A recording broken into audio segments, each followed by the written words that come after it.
बिस्मिल्लाहिर्रहमानिर्रहीम, अस्सलाम वालेकुम। मैं समी इब्राहिम और आप देख रहे हैं हमारा यूट्यूब और फेसबुक चैनल। सियासत पर ज़रूर बात होगी, बड़ी अहम डेवलपमेंट्स हैं, जोड़ तोड़ चल रहा है। लेकिन एक आगाज़ जो है वो एक ऐसी स्टोरी से जो अफसुर्दा करने वाली है। जहांगीर तरीन साहब के भाई आलमगीर तरीन, 63 साल उनकी उम्र थी। वो उनकी लाश मिली है उनके घर में। एक पिस्टल और एक लेटर भी मिला है जिसमें उन्होंने ये कहा है कि उन्होंने ख़ुदकुशी की है और उसमें उनके सर पर गोली के निशानात हैं। अब क्योंकि वो गैर शादीशुदा थे, दिसंबर में वैसे उनकी शादी प्लान थी, लेकिन अरबों रुपए की जायदाद उनके नाम, और ख़त में उन्होंने अपनी बीमारी का लिखा है। लेकिन बहरहाल कोई इतने बीमार भी नहीं थे, हो सकता है कोई साइकोलॉजिकली कोई इशू हो।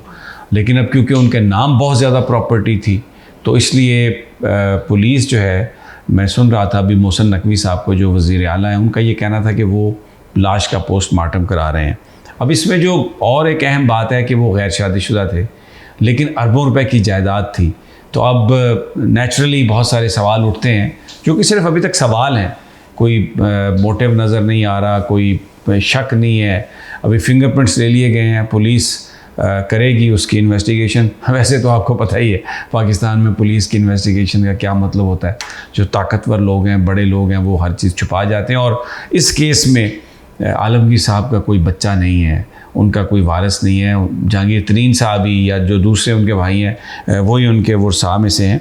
और अभी थोड़ी सी मैं आपको तफसील इनकी ये है कि ये जनूबी पंजाब में बड़े एक नोन और सरकर्दा बिजनेसमैन के तौर पर जाने जाते थे। मेरे पास कुछ तफसील है उनकी। और ये Shamim and company private limited के मैनेजिंग डायरेक्टर थे और जनूबी पंजाब के लिए जो पेप्सी की ऑफिशियल जो बॉटलर, उसके वो फ्रेंचाइज भी थे।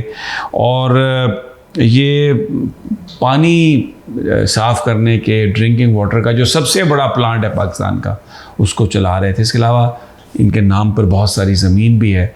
और तरीन साहब के जो फॉर्म्स हैं, पूरा पाकिस्तान जब भी सीज़न आता है किसी भी फ्रूट का तो वो गिफ्ट भेजते हैं उनको अपने उनमें पैकेट्स में, और पेटियां बाकायदा जैसे हम इस्तेमाल करते हैं आमों की, ऑरेंजेस की, और ये सब कुछ इस तरह का। तो ये बड़ा एक अफसोसनाक वाक़या है जो ये हुआ। लेकिन इसमें कहीं कोई क्राइम का एलिमेंट है, इसके बारे में अभी हम कुछ कह नहीं सकते। लेकिन किसी भी शख्स के नाम जब इतनी ज़्यादा जायदाद हो और उसका बच्चा ना हो, फिर एक चीज़ ये हो कि उसकी शादी दिसंबर में होने वाली हो, तो अचानक एक ख़त लिख के वो अपने आप को गोली मार लें और अपनी बीमारी का जिक्र करें, तो कोई मतलब ये सवाल उठते हैं और ये फिर दूसरी तरफ जाते हैं। अब देखें पुलिस क्या करती है।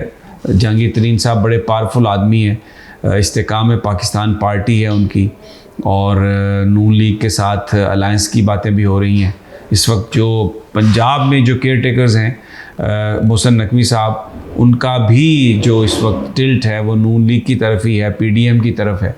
तो वैसे भी पुलिस जो है वो कोई इतनी ज़्यादा गैर जानबदार इन्वेस्टिगेशन तो नहीं करती, लेकिन अभी इस मामले में तो जो सारा पॉलिटिकल क्लाउड है वो सारे का सारा उसी तरफ है। लेकिन बहरहाल ये उस ख़ानदान के लिए, मैं कोई स्पेकुलेट नहीं करना चाहता, खुदा ना खास्ता, ना किसी को इम्प्लिकेट, क्योंकि ये बहुत, जब तक आपके पास एविडेंस ना हो, जब तक कोई चीज़ पुलिस ना कहे हम ये ऐसी कोई बात नहीं कर सकते। तो यकीनन जहांगीर तरीन साहब भी अफसुर्दा होंगे, उनकी फैमिली भी अफसुर्दा होगी।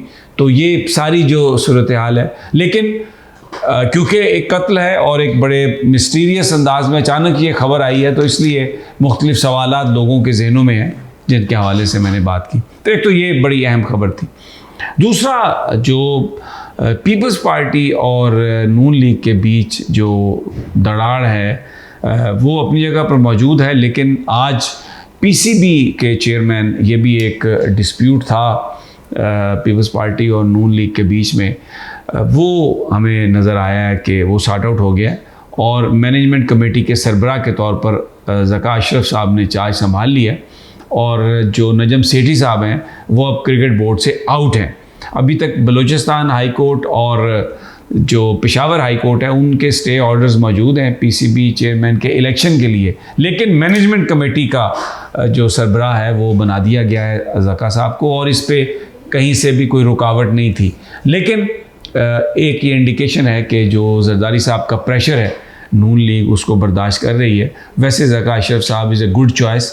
नजम सेठी साहब के हवाले से बहुत सारी चीज़ें कि अभी जो एशिया कप में उन्होंने जिस तरीके से मामले को हैंडल किया है और वो एक हाइब्रिड फार्मूला बना दिया। मेज़बानी पाकिस्तान ने करनी थी, लेकिन 4 मैच सिर्फ पाकिस्तान में, वो भी उन टीमों के जिनकी रेटिंग ज़्यादा नहीं है, और बाकी सारे मैच उन्होंने कहा जी श्रीलंका में होंगे। तो इंडिया को कोई इसका हक हासिल नहीं था, लेकिन उन्होंने ये वो वारदात इसलिए डालने में कामयाब हो गया कि पाकिस्तान से कोई स्ट्रॉन्ग रिस्पॉन्स नहीं गया।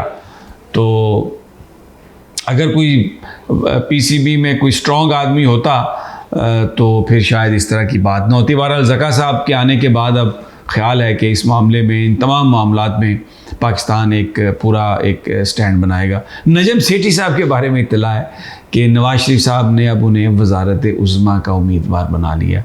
बहुत सारे नाम चलते रहे, कुछ हम तो बड़े खुश थे, कुछ हमारे दोस्तों के नाम भी थे। अब भी दुआ गो हैं कि अल्लाह ताला कुछ बेहतर आदमी को लेके आए। लेकिन अभी तो नजम सेठी साहब ने अपने दोस्तों साथियों को बता दिया है कि मैं उन भाजी दोबारा वज़ीर आज़म बनने लिए तैयार हाँ।